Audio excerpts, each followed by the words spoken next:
Islamic প্রশ্ন ১ হযরত মুহাম্মদ সাল্লাল্লাহু আলাইহি ওয়াসাল্লামের মোট কতজন স্ত্রী ছিলেন? ক ৪ জন, খ ৯ জন, গ ১১ জন।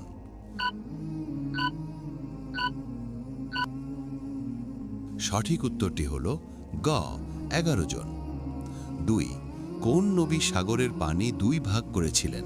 ক হযরত মুসা আলাইহিস সালাম, খ হযরত নূহ আলাইহিস সালাম, গ হযরত ঈসা আলাইহিস সালাম।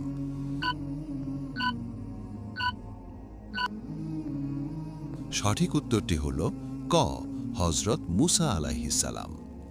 ৩ হযরত মুহাম্মদ সাল্লাল্লাহু আলাইহি ওয়াসাল্লাম কোন শহরে জন্মগ্রহণ করেন?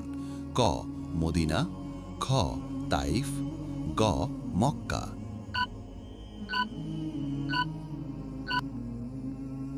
শেষের উত্তরটি জানার আগে ভিডিওটিতে একটি লাইক দিয়ে চ্যানেলটিকে সাবস্ক্রাইব করে দিন।